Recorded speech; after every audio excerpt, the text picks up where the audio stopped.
Welcome back to Orange Hat Reviews, everyone. Hope you're all having a wonderful day. So, it is episode 2 of the Die Hard discussion streams. We are going to be discussing Die Hard 2, Die Harder. And with me, I have my friend Caroline, the sexy goth girl. And Chris Knight will be joining us momentarily. He's just on another stream that should be wrapping up soon. So, yeah. So before we get too much into it, we're going to start with the first comment of the night, which was a few days ago, actually. Or no, it was today. From RC from the NYC. First! Yippee-ki-yay, motherfalcon! That's how they censored McClane's tagline in the TV version. Interesting. Now, I did do my brief review for this movie, and objectively, this movie does have a little problems here and there, but for the most part, it is very sound. And it is still an action-packed 80s movie that actually takes place in the 90s, 1990 to be precise. But it's like, huh. So, yeah. So, Caroline, how you been? I could be a little better. My car's foobarred right now, and my face burns because I have Training, yep. pepper spray training today for my job. Nice. And Tim Possible, good to see you. Hello there. We're going to be discussing Die Hard 2. So, let's actually get into it. I got my talking points up. So, the first parts, the movie basically begins with a lot of snow at Dulles Airport in Washington, D.C. And McClane's getting his in-laws' car towed. He's now LAPD because he moved to California to be with his wife and kids. And that cop was being a royal jackass to him. I mean, this cop is just like, he just screams Italian jackass, not Italian stallion. And he's like, come on, how about a little bit of personal? Oh, you're from the East or West Coast. Well, guess what, buddy? I used to be a New York cop. Oh, so you think that makes it all better? And it's like, dude, just yikes. Okay. This cop is just obnoxious to the point of redunculousness. And then, basically, he has to go in and talk with his wife, who's basically, or because he keeps on getting buzzed by it, and it's Christmas time at Dulles. Excuse me. And, well, that airport is packed.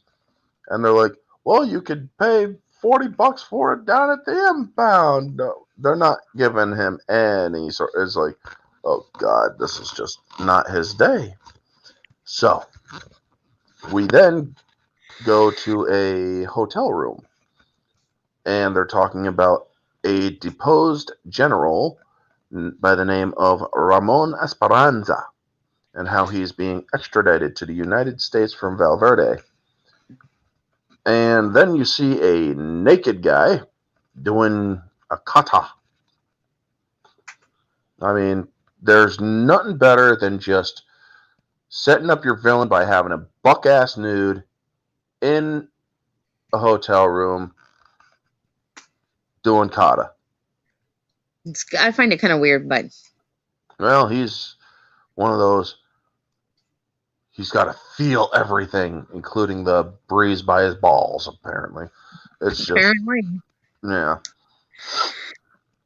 And so then you learn that Esperanza was basically being helped by the U.S., but when they cut his fundings because he was kind of getting a little bit brutal, well, he turned to cocaine smuggling, and therefore the U.S. basically had to go in, clean up their mess, and say, okay, now we got to clean you up because you're a mess. Yep. So then it goes to his team leaving their rooms in a concentrated fashion, and you see all sorts of different guys.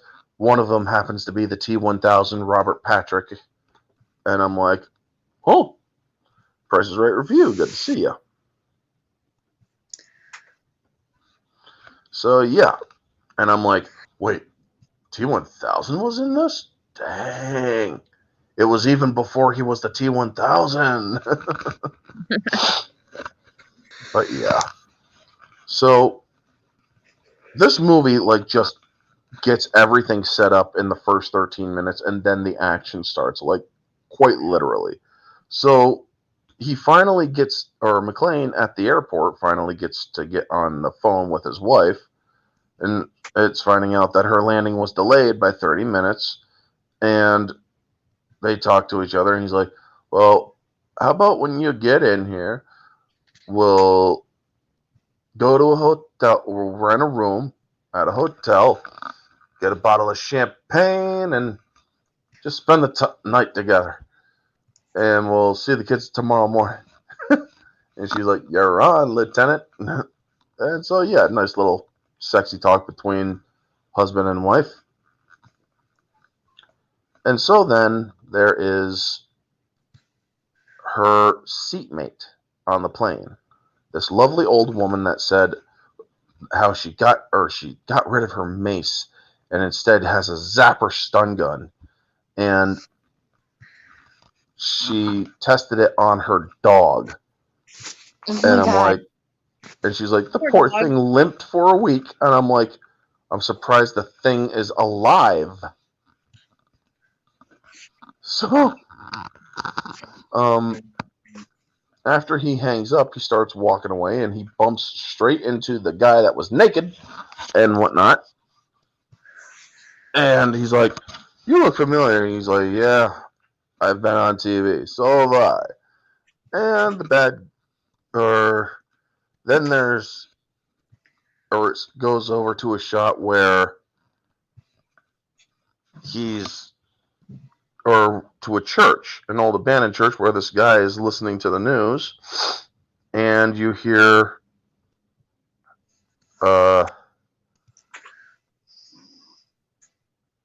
that,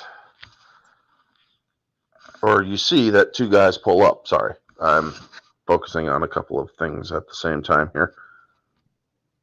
So yeah. And he should be coming very soon, hopefully. Anyway, so they pull up, they ask about checking a line in the backyard, and then they end up killing the guy that is living in this old abandoned church. And that's like, okay, so now it's established that these guys are bad guys. So,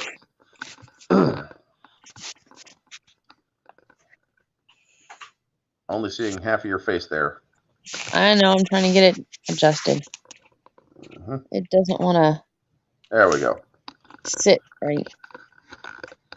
So, then, while McClane is waiting for his wife's plane to land, he sees two of the bad guys who are also at the place, who are sitting at a little lunch table, and they're acting suspicious, but they're not acting suspicious. So then they're talking about their plan and whatnot, and then it's time to, or they set their watches for synchronization, and McClane catches two of them after one of them walks away. He notices one of them are packing. So he tries to get the two police officers' attention, which one of them happens to be the same guy that towed him, and he's like, oh my God, really? Never mind, folks, or never mind, officers, my bad. And they call him a fucking tourist, and it's like, yeah, Jesus.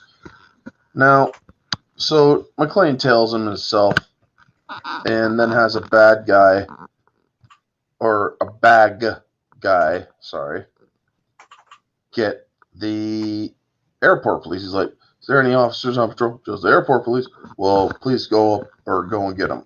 Also, open this door. And so, what did you, or before we get any further, what did you think about the opening sequences and setting up who the bad guys are and whatnot? How did you think that was, or how do you think that, how well do you think that was delivered? I think it was typical 80s type style movie, even though it was made in the 90s. No, it was 80s. It was done in 88. But sorry, I just got off work. The whole thing with the main bad guy being naked practicing kata in his hotel room was a little odd, but guess that works. And the other two the rest of them just appear out of nowhere. Like, okay. Yeah, they're leaving the room as they pass by the one doors, then the doors open up and the other guys are coming out, then the other guys are coming out. It was, yeah. It's kind of odd. Well, it shows you that they're a unit, like military. Yeah. Because they were talking that a lot of, or during the news report, they were saying that several corrupt military members were also kicked out by Congress because of their own involvement with the cocaine smuggling. Yeah. We're not talking about you, Grandpa. Could have fooled me. Sorry, Grandpa's former military. Yeah, but he isn't into cocaine smuggling, is he? No. I mean, he's not into the powder, is he? Definitely not. He doesn't like skiing through that snow, does he? Not unless it's powdered sugar donuts. Exactly. Alrighty. So, I honestly thought it was a good setup for the characters. It's good character establishment, character introduction. I mean, yeah, the naked kata thing is, well, it just shows how extreme this guy is. He's military, special forces, basically. It's established later on. And, yeah. You know what? To each their own. I mean, I'm pretty sure it was for the ladies anyway, to get the ladies interested in the movie. And there's several moments. I watched it for the simple fact that things blow up. Exactly. And then, so we get to, let's see here. Sorry. I gotta, yeah. And there. So at 13 minutes and like 37 seconds is where the first bit of action begins. He catches the guys that were talking at that table in the baggage conveyor belt areas, and they're like, "We work here," and he's like, "Well, good. Let me see some ID." And they're like, "Oh yeah, sure." And then they start shooting, and everything starts going on. And well, he manages to kill one of them, and then the police come in after one of them's dead and the other one's running. So yeah. Now, then it goes back, or when they checking him, it goes back to Mrs. McClane, or Holly, on the phone or on the plane, and we see Dick Thornburg from Die Hard 1 is also on the plane, getting kicked out of first class and put in coach, and then they see, or he's badgering two stewardesses, and when he sees her, he's like, "Stewardess, you can't keep monopolizing my time, Mr. Thornburg." "No, you don't understand. This woman, or I cannot be anywhere near that woman." And she's like, "What are you talking about?" He's talking about the restraining order that has it so I can't be within 50 feet of him. 50 yards. And I love that. 50 yards. And it's like, so if you put me in this chair, you're violating a court order. He's just trying to get back to first class. And so they're like, "Well, just sit down and we'll talk it over and whatnot. And the stewardess goes up to her and she's like, "What did you do?" I knocked out 2 of his teeth. "Oh, would you like a glass of champagne?" Because these stewardesses hate this guy because he's written trash, or he's written hit pieces about airlines, like or how bimbos in the sky and whatnot, and how they're flying garbage or they're flying dumpsters and whatnot. I'm like, oh my gosh. I love how they basically set up that this guy is just still a douchebag. Grandpa says bimbos of the air. Yeah, bimbos of the air, yeah. And go ahead. Oh, Jacob's half listening to me. Half playing a game. He thought I said grandma. I said grandpa. And so No, grandpa. So the survivor gets back to the colonel at the church, and the colonel threatens him, and he puts a gun to his head, and he's like, "You failed." And then he pulls the trigger, but nothing happens, and he's like, "If you fail again, it will be loaded." And it's like, okay, so we're setting up that this guy is indeed psychotic.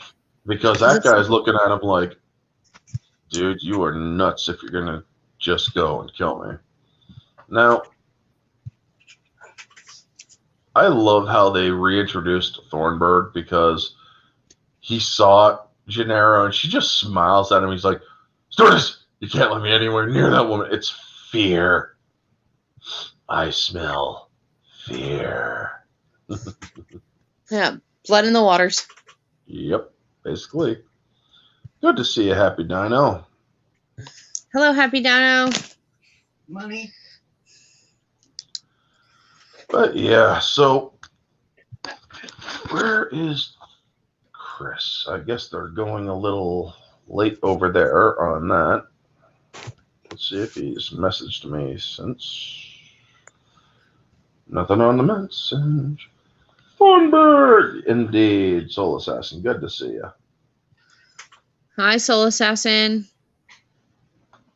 I love that 80s Predator or freaking like disco funk 80s Predator look there. That is just hilarious. That is greatness. Yes, that is indeed. Hey, oh, exactly. So then back at the airport, McClane wants to see the captain because, well, the captain hasn't sealed off anything and he hasn't done anything. So he's like, "Yeah, you're going to go take me to the captain." And Captain Lorenzo, or Carmine Lorenzo, head of Dulles Airport's police department. Dulles Airport has its own police department in this movie, folks, which is nuts. He knows who McClane is, and he's like, "I know you, McClane. I heard about the Nakatomi building thing, and you think that you're some sort of big shot and whatnot." He basically refuses to do anything that McClane is telling him about because of the workload. He's like, "There are millions of people in this airport. I ain't going to do shit.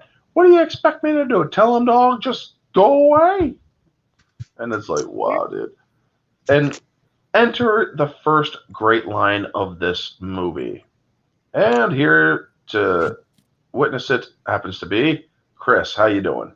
I'm doing good. Sorry, a bit late. Maybe That's $1 okay. short. Now I got to stand up higher. Look at this. It's like, yeah. There. Okay. So we're just about to get to the first notable quote that he says to Carmine, or to the captain. He's like, "Hey, Carmine, tell me something. Or what sets off the metal detectors first? The lead in your ass or the shit in your brains?" Mm-hmm. That is the perfect That's a McClane line, folks. Oh yeah. Oh yeah, for sure. So we already got the villain set up. There's already been a shootout, and the captain, or after McClane's like fat fuck and then walks off.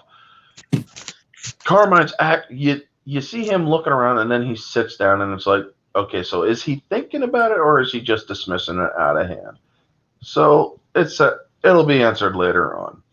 Now, McClane goes and decides to do the work for them because they refuse to do it. So he goes up to one of the desks in the airport, grabs their ink pad and a piece of paper. He's like, "Need to borrow this," and he gets the stiff's fingerprints, and then he sends him to our good old buddy Powell because he's LAPD now. So Powell, played by Randall Bell Johnson, is back and eating Twinkies. So when he gets the call, what does McClane say? Get the Twinkie out of your mouth. It's like, holy shit. And we also see that the bad guys are setting up the old church as a command center. And this General Esperanza from the news is being escorted on the plane to the U.S., where their Valverde escorts have left them behind because they're beyond their airspace. So now it's just up to them. So he sends, or the storm, or switching to the tower, because we got to cover all the stuff. Air traffic control tower is causing delays because of the storm. There's massive storms coming in, and they're delaying landings. McClane learns that the guy he killed has been dead for 2 years, thanks to Powell. And Powell tells him, he's like, yeah, this guy's been dead since 88, died over yonder, I can't remember where. He's like, but judging by looking at this, it's black bag stuff, like Cloak and Dagger, you know? Yep. And so he's like, just be careful what you're doing. And he gets into, or when he hangs up, the woman at the desk is like, so I get off in an hour. Do you want to get a drink later? So he flashes his ring. It's like, just the facts, dude. Man. Just the facts. Exactly. And it's like, I'd be tempted. She is beautiful. Yeah, she is. I'd be tempted. I'm pretty sure in later movies he's sitting there beating himself over. Pretty much, I'm pretty sure, because after this one, I think his wife leaves him. In the third one, they're having major issues because he's moved back to New York and all that. So yeah. So, alrighty, where is he? Right. So then there's the reporter Sam Coleman, the female, played by Sheila McCarthy, and she asks McClane for a statement, and he refuses. And she's like, "Look, I know the stiff. Was that your handiwork?" "Nope, I don't do that. I do needlepoint." So he brings his findings on the stiff to the head of the airport police and up to the tower, as they're preparing for even more air traffic because another airport has shut down due to the storm and the weather. And just as McClane convinces them that, or convinces the head of Dulles Airport Police of the threat, that's when the bad guys start making their move. It's like, oh my God, man. They take out everything. Literally everything. ILS, landing, communications, all of it. And they hit with their very simple demands. You guys are going to receive a military transport who is hauling some very precious cargo to allow the general's plane to land and be left alone, and a 747 to be prepped for him, or for the general and him, to make their merry getaway. So they're also told that if they do anything, or there will be reprisals of a very brutal nature. So, what did you guys think of that, or of how efficiently this terrorist group, which is former militaries that are or disgraced military, how did you get, or what did you guys think of how well they pulled this off? Do you want my knowledge talking, or do you want just what I thought in the movie? Bring your knowledge too. Okay, I've worked at airports, so this church is just on the outer rim of the broadcast area for the airport. I know personally about 5 of those outside of our international airport here in Kansas City, and they all have signs that basically say that these premises are monitored. Now, it doesn't say how they're monitored. Most of them have some sort of a seismic, like, monitors for like mics and stuff like that, where they can tell when somebody's coming. I don't know. I saw that and I'm like, yeah, but I don't know. I love how they always make it look like, these guys are so stiff and but they're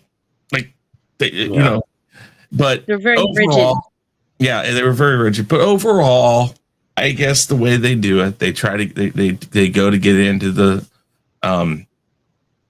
baggage area. They go into the they've got like 2 or 3 teams. One team is very much in stealth mode because they're dressed as civilians. The other team is very much full on military. And it's all coordinated at the same time. That is very nice. It works really well within the movie's context. And if I look at it as just a movie, they come across as very dangerous. And I think it's really important that this group mirrors some of Hans Gruber's group. Yeah. But it's a lot different because, one, everybody is trained in this. This isn't like the black guy who's the computer geek. Every one of these guys is trained. They're all former military. So that one ups the first time. That's blatantly put in there to say these guys are not hiding what they're doing. They are very upfront about it. While they're doing it covertly at first, that's out of just the sheer what they're doing. They're just doing what they need to do to get to that final point. After that, they're not hiding it. Yeah. And so, but I think that their plan in the movie universe, this world that Die Hard is very cunning. Mm-hmm. Very true. Caroline, did you want to step away to clean that stuff off your face? Yes, I would love to. Okay, I got OC spray today for my job, and my whole entire face is burning. Alrighty, so just disabled your camera, and I'll be right back. I'm gonna wash this crap off my face. Yep, and I'll mute your mic for you. So we'll continue from that. So they give the demands, and then McClane basically decides to railroad the guy to the point where he gets kicked out of the tower. And somehow the reporter ends up in the tower, and she hears some of the stuff back and forth. And so she's She kind of sneaks in there with John, and in all the commotion, nobody notices that she's there. If I remember right, isn't that kind of how it is? Or that could possibly be it, because I didn't notice that she may have snuck in there too. Yeah, she sneaks into the elevator because she knows who it is. She hears the name, and or maybe she's up there. Maybe she's doing an interview with the captain, and that's when McClane comes in. And so then she follows him because she's like, John McClane, Nakatomi, right? And she starts going down that line. And I love her. So she's like, so because they're getting kicked out, and the cop also calls Captain or Carmine basically calls one of his lowers to pick up McClane off the elevator and escort him out of the premises. But because McClane pushes the emergency stop button, starts getting down in the elevator, he's talking with the reporter, and she's like, would you like to give a statement? Yeah, fuck you, or fuck off. She's like, geez, I got that, or come on, I already got that from Colonel Stewart. And he's like, wait, what? And then he puts two and two together. He's like, he's the guy that got ousted from Congress. I saw him earlier. And he's like, oh my gosh. So he realizes that shit has just gotten even more serious. And I love this, or it comes up to the second line when they cut to where he is again in a basement off an elevator. He's like, can't believe this. Another basement, another elevator? How can the same shit happen to the same guy twice? Yeah. Doesn't he say something like one of these Christmases, or I don't know, like, yeah, that whole scene of the when he's going through the steam tunnels and all that, because he's heading to the unfinished terminal or something like that, or the closed off terminal. Skywalk Annex. Yeah, that's it. But, and while air traffic control people, they were told not to do anything. Well, Barnes, who is one of the engineers there, he's decided to do something and get sneaky about it. And it's like, did you not listen to these guys? They're professionals. McClane even gave you his threat assessment and all that stuff. Oy. But it's got to move the plot along. You got to understand that there are going to be some people that are going to try to be the hero, and it's going to blow up right into their face. And so SWAT team is assisting or escorting Barnes to the Skywalk Annex. And this is where you see T-1000 in his element, who's not a T-1000 in this. And they're like, hey, do you know who? Or they shut down the escalator thingy. And it's like, hey, do you know who I am? A sitting duck. Boom. And you literally see the thing hit his head, but as his head jerks back, it comes off of his head. And I'm like, oh my God. It's a violent scene. Plus, they kill the worker. Yeah. Remember, there's the guy working there painting and stuff, and he's drinking a Coke or something. And just like looks up and there's a. Yep.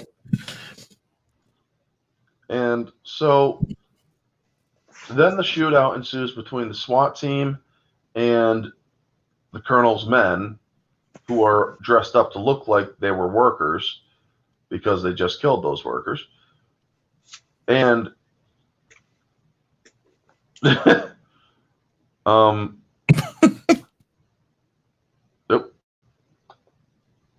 Stay on target. Stay on target. Peaches. So then they find, or T-1000 finds Barnes, and that's when McClane just kicks in, or kicks out the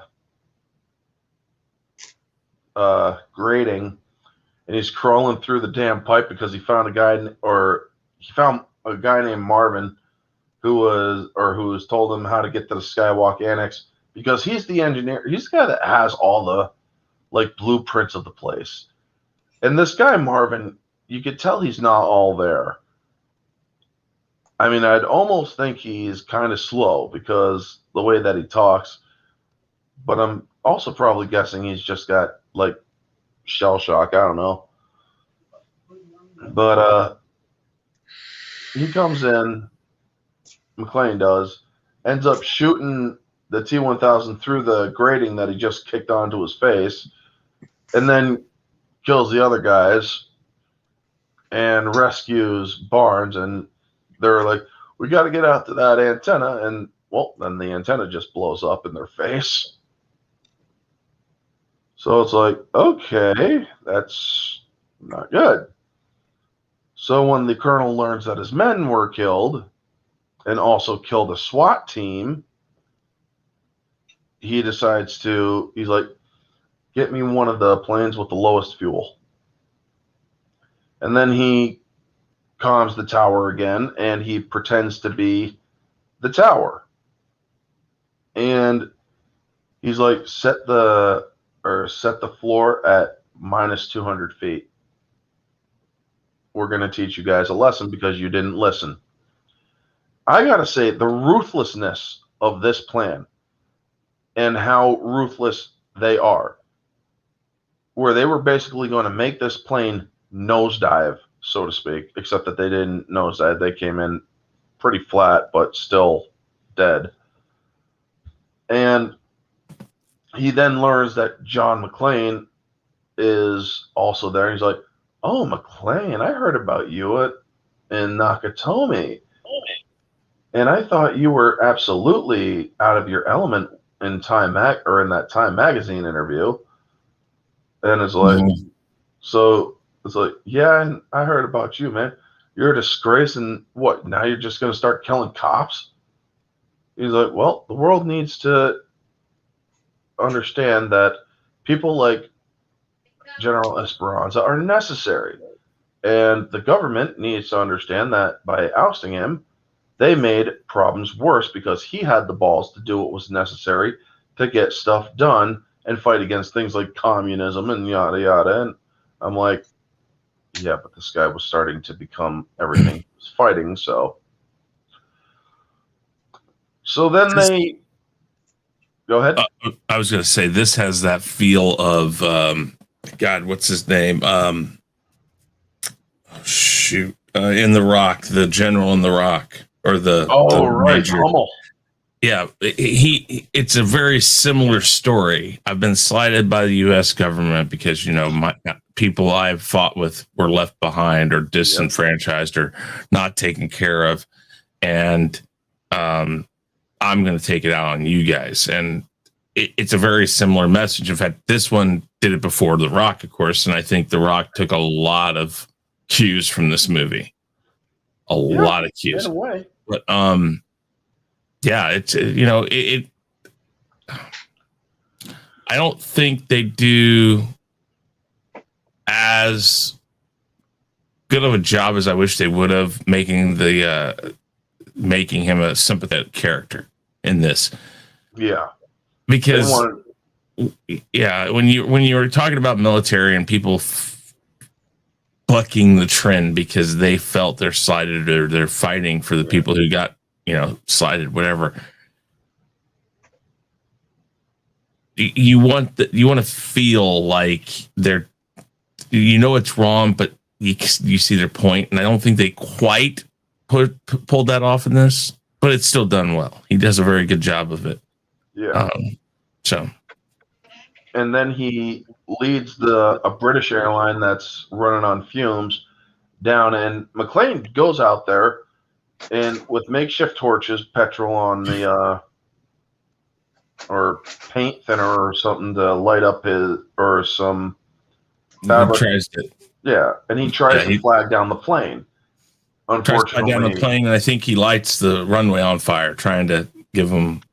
No, he just goes out at this point with just two. He lights that later on. Oh, that's right. Yeah. And so when he fails in the plane crashes, this is when things start to become very real.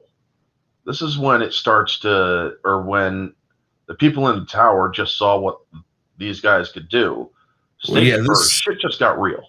Yeah, this separates itself from the first one in this way because there's at least 200 people on that plane. I think they actually say who or how many, but there's at least 200 people. Let's just go with 200, and they all die. I mean, they're dead. Yeah. In the first movie, as far as the civilians go, I think Nakatomi two or only two officially die.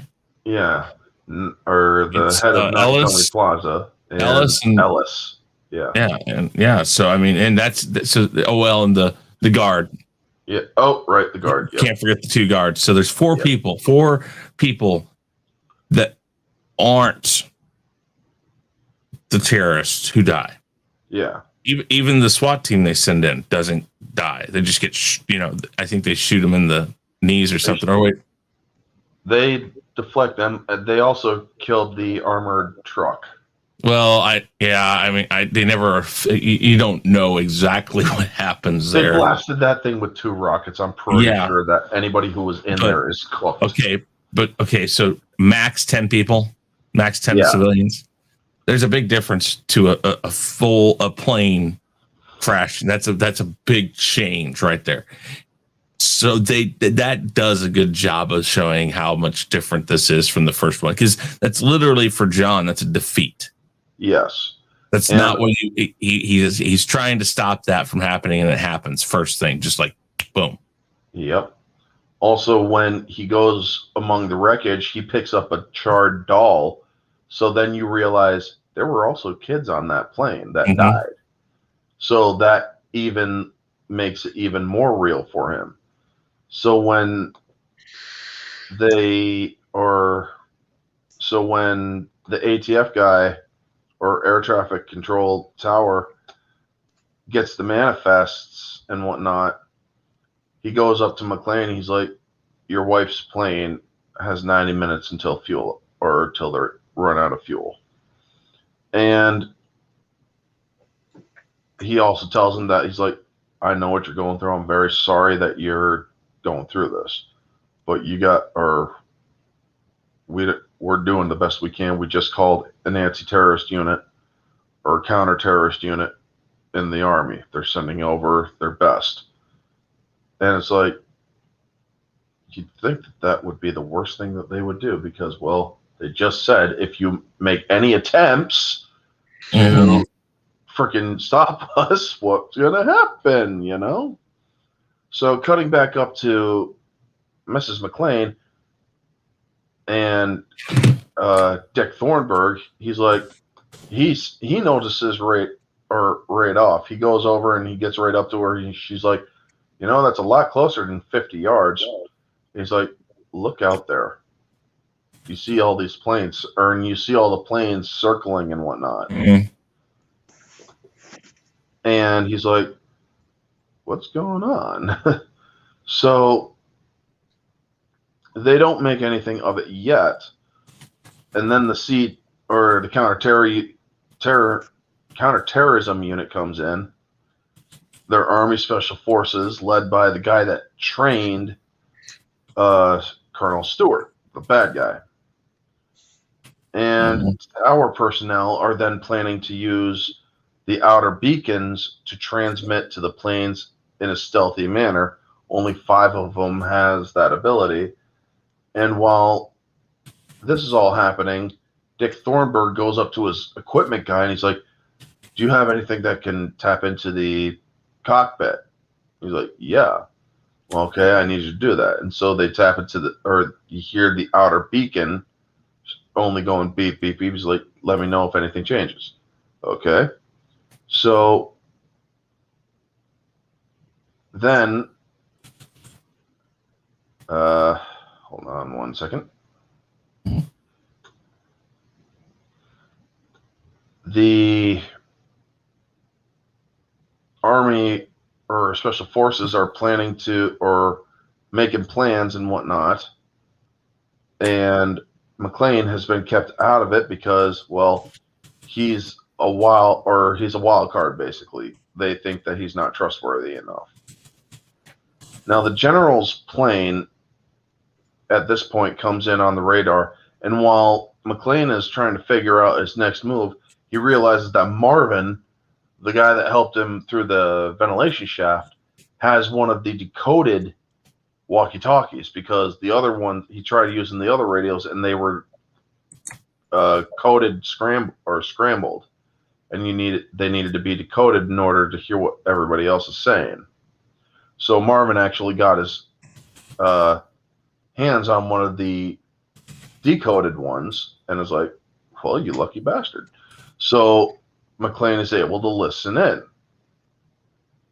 And so while the general is is saying, okay, you guys are going to let us take over or handle this. We're going to land the general's plane. Make sure that you have our 747 prepped. Now, then McClane decides to listen in on all this stuff.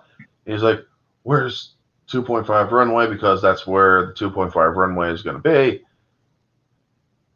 And so they're like, okay, now you got to go this way and this way. And so he's running and he's like, God damn it. So he has to, or they keep on doing this. And then you also see that the general has killed his security guard that was guarding him. Mm-hmm. And he takes over the plane, kills the people in the cockpit, and has to come in for a blind landing. So the colonel helps him land the plane, and McClane is there. And I love that when the guy comes out of the plane, he's like, freedom, crack in the face, not yet. It was just so freaking hilarious. And so then there's that whole thing. He's like, who are you? I'm a cop, and I need you alive so I can trade you for my wife. And it's like, oh, God. Not exactly chivalrous, are you, McClane? No. But then he gets stuck in the cockpit because the colonel and his men arrive. They shoot up the cockpit, and they're like, throw all your grenades in the cockpit. Those grenades took a hell of a lot of time to go off. Mm-hmm. I mean, most fuses on grenades are like what? They're pretty instantaneous, but I don't know. It's standard movie stuff. Yeah. It's called plot armor, folks. Yes, it is.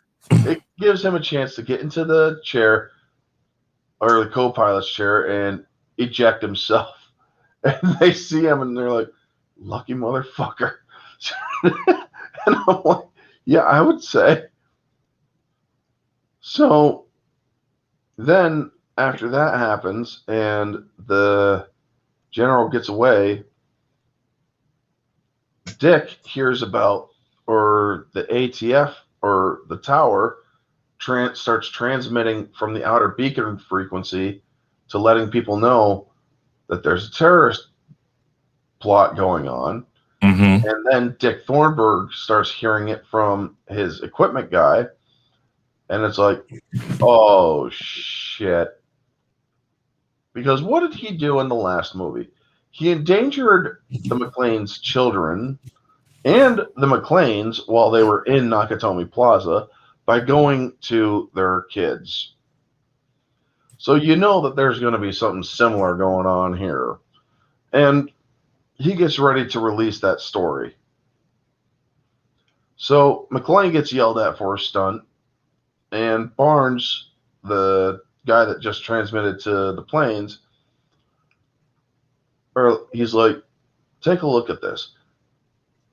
These are these are like 10 years old, and I think that, or if they're close and they went off on snowmobiles, chances are they're very close by. So he's like, so they go looking, and it's like, we just checked 12 fucking houses. Yeah, but there's one more, and it's an old church and whatnot. So they find the church, and the or they call it into Carmine, and as he's writing it down, the commander of the special forces just rips it out of Carmine's hands. He's like, we got a positive identification on their location. And it's like, he barely finished it, and they're saying we got a positive ID on where they are. That was a tip-off to me when I first saw it, that's weird. He had just finished writing it down, but you guys are acting as if you already knew where it was. You know?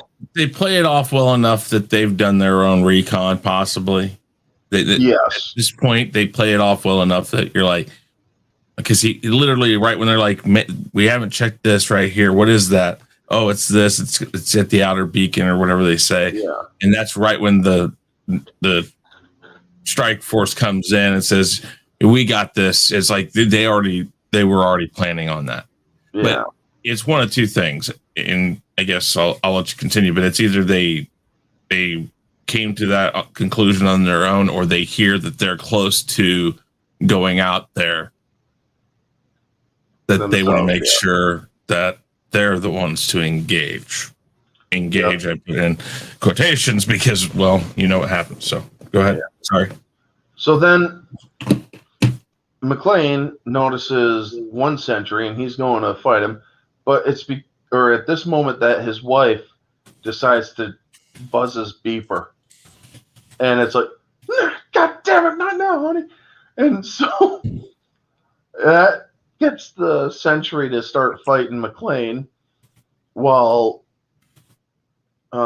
everybody in the church is tending to the general and getting ready to blow the place, or not. So you then see that CT, or the counterterrorism, or the special forces are on their way, and they're loading blue taped clips. Now, if you haven't seen this movie yet, you know that you don't know what this means.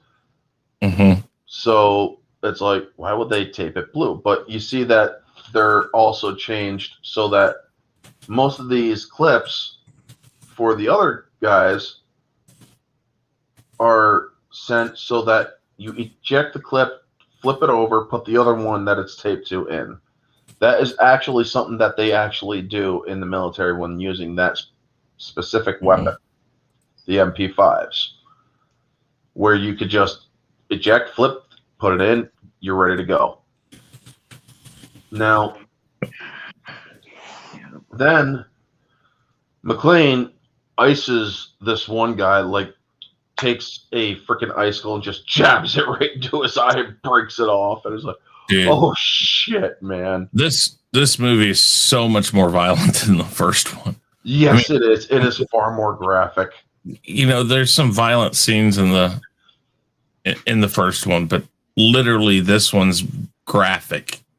Yeah. I mean, the blood, like when they hit the janitor guy or the guy, it's like it's like splattering. I mean, they definitely one up themselves. I mean, in the first movie, the most graphic thing you saw was when they blew Tanaka's head off. Mm-hmm.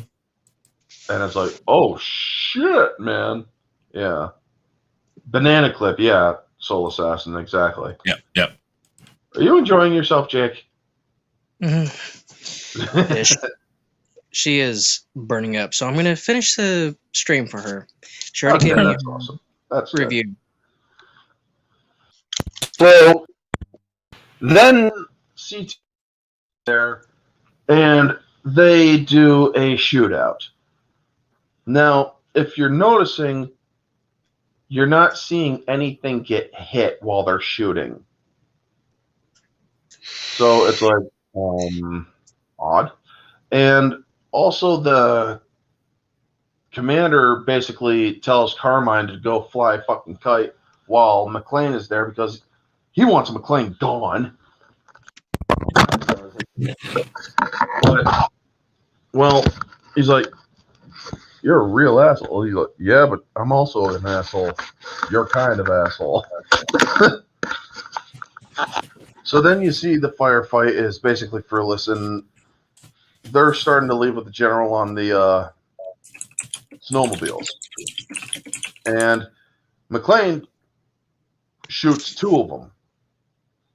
And one of them goes into the water, but the other one doesn't. You don't exactly see him take that one, but you get the idea that he does.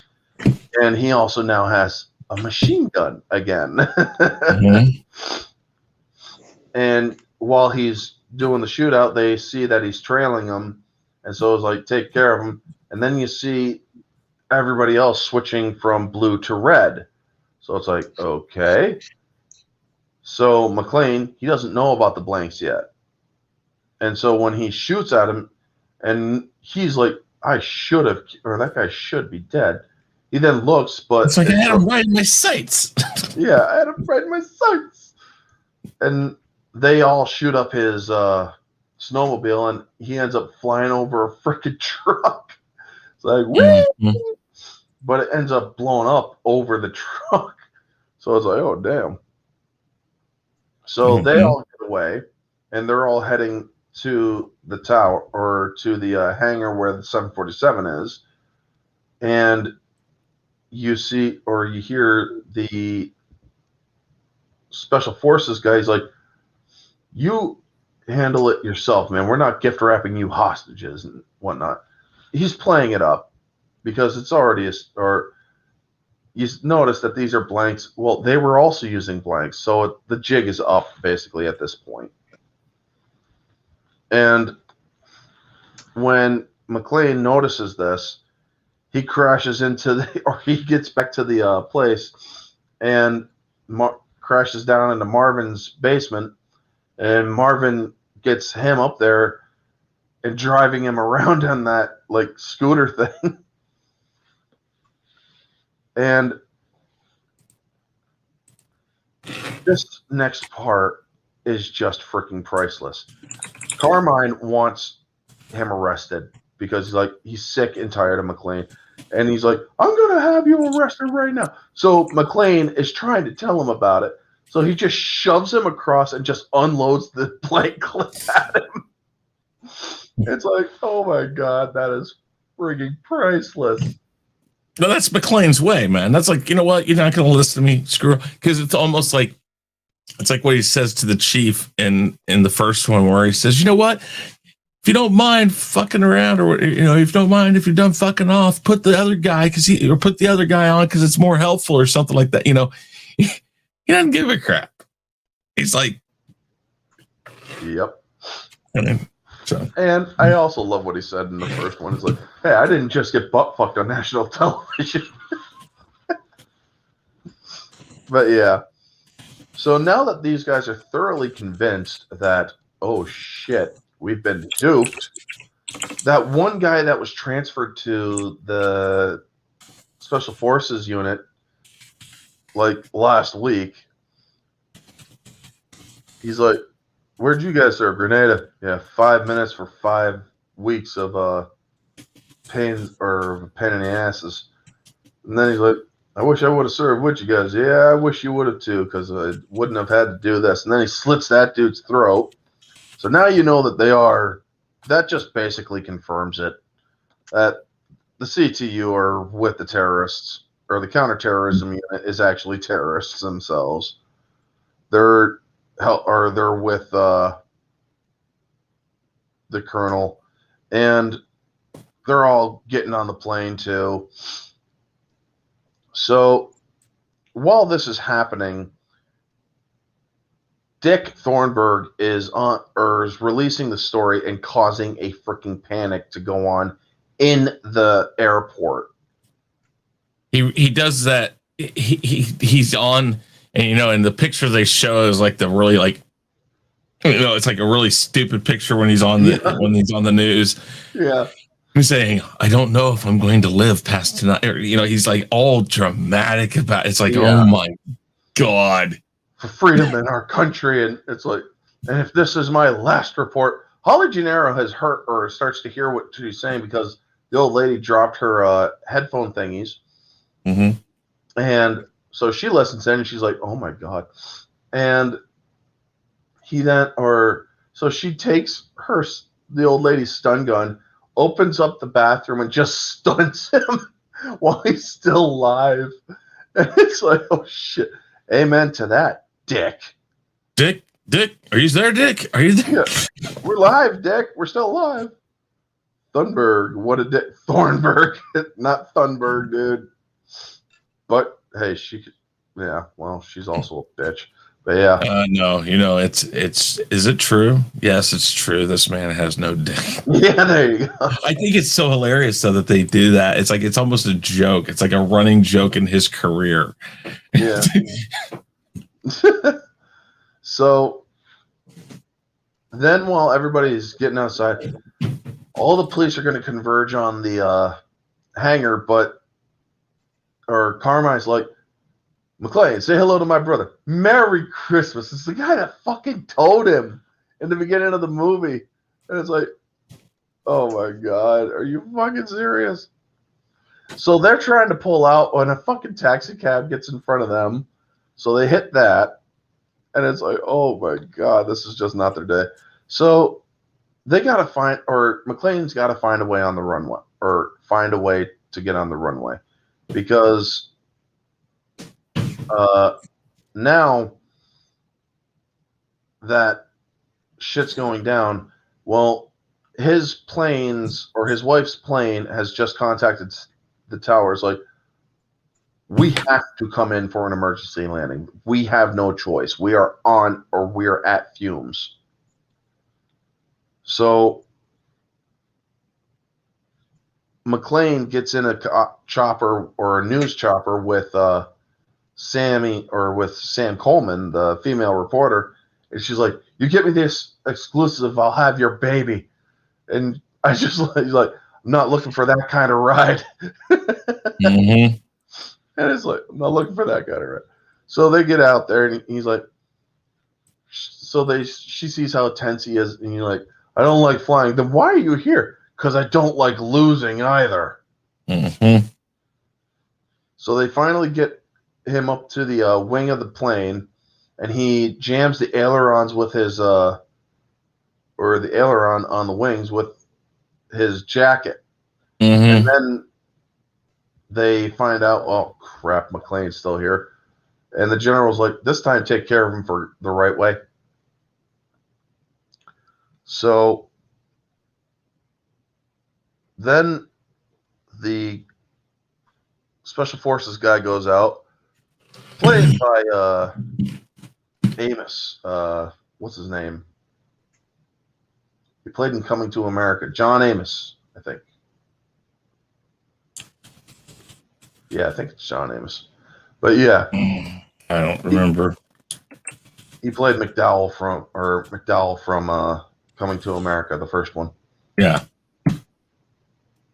But anyway, he's fighting McClane, and McClane kicks him down to the plane's engine. So he gets diced, shall we say. And you see the blood splat on the plane. And it's like, oh, damn. And while McClane's down there, the colonel gets down there with a pretty decent-looking knife. And McClane also sees a fuel dump hatch. So that's going to come to play. And while he's getting it, or he starts getting some licks in with the colonel, but then the colonel starts using his martial arts on him and kicks McClane down. And just before he gets off, or gets kicked off of the wing, he pulls the fuel dump lever to start dumping the fuel. Mm-hmm. So then they get back into the colonel gets back into the plane after fixing the aileron, and they start trailing the fuel, and McClane lying there. He's like, lights his lighter. Welcome to the party, pal. Or no, wait, yippee-ki-yay, motherfucker. Yeah. Throws the lighter, and that's the line of fire that just trails after the plane is so freaking awesome. Mm-hmm. When it just actually, you see it go off the ground and trail the plane. It's like, oh shit, that was cool. I mean, honestly, that for an 80s movie, that was some pretty good special effects. where you just see it just trail up into midair. The flames just trail upward. Yeah. That was pretty freaking good special effects.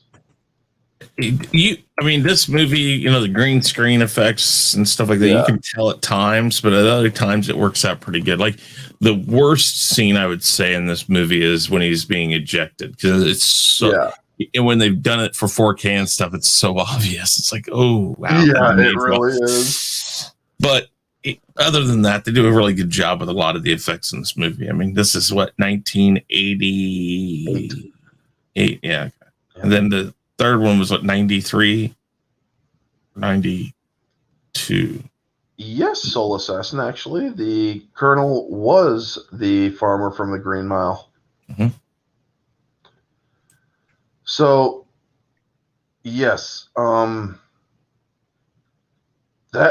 That brings an end to the terrorist or problem. And freaking, he just starts laughing his ass off hysterically. He's like, honey, you got your light now, and you can... And it's like, what the hell? So they actually use the flames and the wreckage to guide themselves in for the emergency landing. And everybody at the tower is like, he just fucking used the fire to lead the plane. And he just goddamn used the fire to lead the plane. Well, contact the other ones. They already are doing it because they believe that, well, if he can do it, we can do it. I'm like, okay, that's just insane logic, because not all pilots would have the same ability or the same skills, Mm-hmm. I mean, this isn't like the guy that freaking landed a plane in a river and won a medal for it. But, so then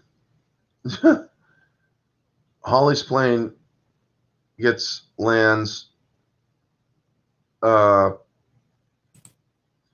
Everybody else lands. Holly hasn't gotten off the plane yet. And McClane's just like, Holly! He just keeps yelling for her, Holly! He's like stumbling around. I think he gets his butt handed to him more than this movie, but I don't know. That's and it's like, holy crap, man. Mm-hmm. And so it's like, oh my god. So then she sees him, and so she slides down, and they find each other, and they're kissing and all. She's like, why does this always happen to us? Oh, you're back. How you feeling? Like crap. Oh. Yeah, sorry Using to hear that. The warm water method did not work very well. Okay. So we had to go switch to cold water and lathering Dawn dish soap on my face and then rinsing it off. I did it like 10 times, and now my face doesn't burn like hell anymore. That's good. But yeah, we're at the end of the movie now. Hey, I tried. So, it's okay. You had that stuff on your face. We can't hold it against you. So anybody knows that MK9 pepper spray or OC spray, don't let it get on you. Don't do anything to piss off the cops, please. It burns. That's why they make you do it, so you know. Yep. So you know. Hold on, guys. I'll be right back, okay? Yep. And so I just love how he's like, what? Or she's like, why does this always happen to us? It's a valid question. I'm just saying, folks. It really is a valid question. And we are gonna hold on one second. There we go. So then Carmine shows up. He's like, McClane, did you get this ticket this morning at my airport? Yeah. Well, he rips his ticket up. He's like, Merry Christmas, buddy. Merry Christmas, Carmine. And this is, unlike Die Hard, this one is a Christmas movie. Yes. Because it was shot during Christmas. And there was snow, and there was all that lovely juiciness. And we're going to wait for Chris to get back before we end up or wrap up because, well, we need all people's inputs. So we'll start with Goth Girl. How would you rate Die Hard out of 10? I would have to say probably an 8, 8.5, 9. All right. That's fair. And what was your favorite part in this movie? What's always my favorite part? The explosions. I mean, And all the fighting. Yeah. That one shot where the fire just trails up into midair to blow up that plane, that was pretty good. I think I just got my next top 10 list idea. Oh, yeah? What is it? Top 10 movie explosions. There you go. Oh, heck yeah, I'd love to see that. Yeah. I mean, okay, where were we? I'm sorry. I spoke. Carmine then rips up the ticket, and that's basically the end of the movie. Because the ticket that McClane got in the beginning of the movie when he got towed. Him and his wife walking to the car. Yeah. Unfortunately, I won't be able to get a review because I haven't seen Die Hard 2. So, Hey, it's over there. It's okay. Out of 10, what would you rate Die Hard 2? The original? Yes. The second original would be... The second one. The second movie. Right. There's Die Hard 1 and Die Hard 2. I like Die Hard 1 better. So, Fair Die Hard assessment. 2, let's see, between 1 and 10, Uh-huh. I would rate it a 6. Okay, that's fair. Now That's you've all fair. gotten to see the famous grandpa. Mm-hmm. Well, good to meet him. And like I admitted in my own brief review before the stream, this movie is easily the more forgettable one if you haven't seen it in a while. Yeah. So, yeah. Why am I hearing myself? Don't know. But you're Well, echoing anyway. on this one too. Well, I'm going to check your mic, so give me one. Okay, am I still? Yep, it's her side. It's your side. If you you made the refresh and come back in, Yeah. Hold on. Let me see. Does that work a little better? I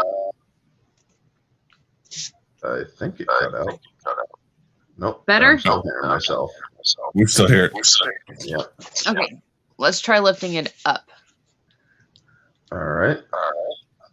Nope, still hearing it. I don't know what to tell you then. Mute If you- yeah. Or Go to your settings, cam mic settings, and see if echo cancellation's on. Audio.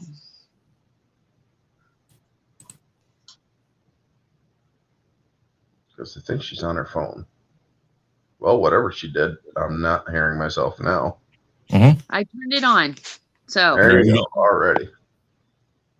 how's that? But yes. Yep, good. So, Chris, how would you rate it?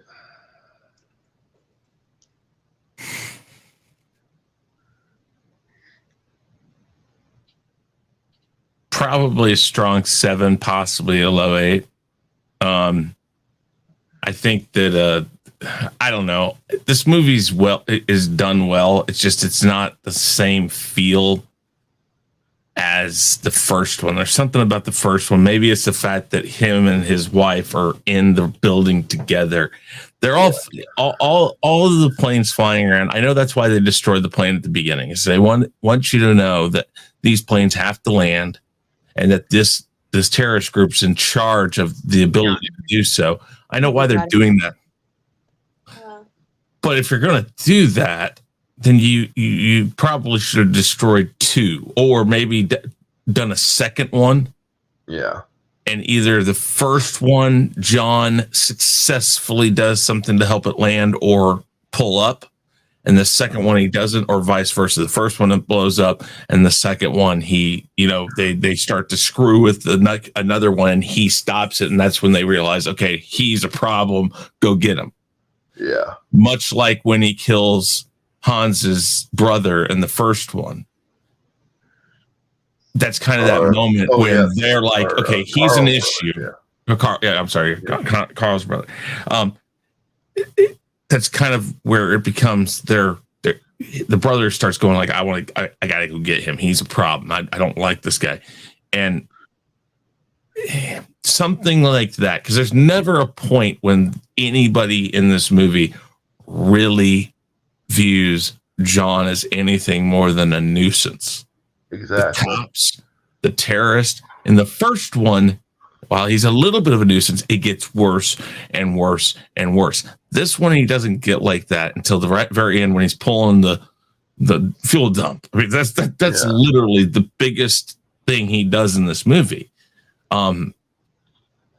So, I mean, because of that, I mean, 7, somewhere in the high 7s or low 8s, because there's just elements of this movie that just don't work as well in the first one. It's a fine sequel, but I would say that honestly, I would have made this like Die Hard 1 because it fits like a Terminator level. There are things you watch it's good. It's just not as good as 2, because Terminator 2 is like, holy crap. If they had done Die Hard 2 first and then Die Hard second, yeah, it probably would have worked better. Because, and honestly, I see a lot of pluses in doing that. One, you establish you could change a few things. Like you establish his relationship with his wife. They're flying in, she's flying in, he's there, whatever. They have a good relationship. In the second movie, that relationship is falling apart. Yeah. You could still keep I think the cop's Carl, right? Yeah. Yeah. So the cop could still be his friend in the first one, and he's just a bit character, and that develops more. They start talking as friends in the next movie. That you could develop that a little different, but in the same light that the first one, that the Die Hard actually was. And then in the third one, him and his wife are completely gone. It's done. I mean, if they had done that, it may have worked a little better.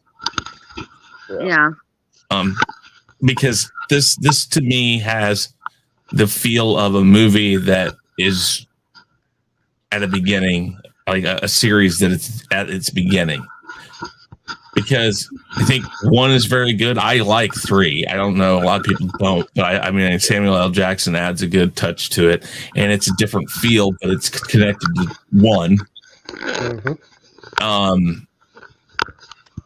And then it's been so long since I've watched the other ones, even though I've got them. But I kind of think this is a first movie rather than a sequel. Yeah. Yeah, I kind of agree with you on that one. Thinking about it, I didn't think of it that way, but yeah. Yeah. Objectively, I would put this movie at about around an 8. Mm-hmm. Because it does kind of have a little bit of a story problem with it. Also, a couple of 80s movie screw-ups, but for the most part, it is a solid movie. Now, subjectively, it's about a 9.5 because, there is a couple of things I would have done differently, like not have the Colonel buck-ass nude doing kata to introduce his character. But, yeah. That's just weird and creepy. Yeah. But maybe that's the whole point, is that he's supposed to be weird and creepy. That there's something off about this guy. But he's so obviously, I mean, they don't even try to hide it. In the first one, Hans Gruber kind of has this feel of he's in control. This guy is like on the edge of losing it. Yeah. Yeah. He really is. And for a moviegoer, I would put it at a 10 out of 10. It's thoroughly enjoyable to watch if you just turn your brain off just to enjoy the movie. Yeah. And anyway, folks, that is going to conclude our Die Hard 2 discussion. I hope you all enjoyed this movie and discussion with Caroline and Chris tonight. Thank you for both being here. Well, thank you for inviting me. Yep. And thank you to the people in the chat. Soul Assassin, Fenrir, Happy Dino, Tim Possible. Who else was here? I believe there was another one. Phil, thank you for stopping in. Phil TMNT. Price is Right Reviews, and RC from the NYC.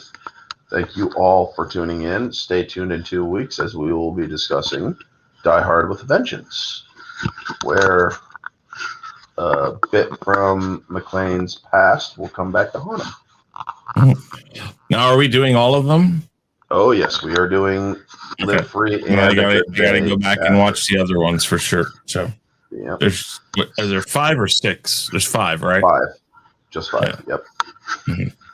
So definitely stay tuned for those ones, folks. And in 2 weeks, we will cover the 3rd one. So anyway, folks, if you're catching this on the replay, you all know the drill. Like, comment, subscribe, share, all that jazz. Let me know your thoughts down in the comment section below. What did you think of the movies? Did you like them? Did you not? Anyway, folks, this has been Orange Hat Reviews and Panel. And I'll catch you all on the next one. And until then, stay humble.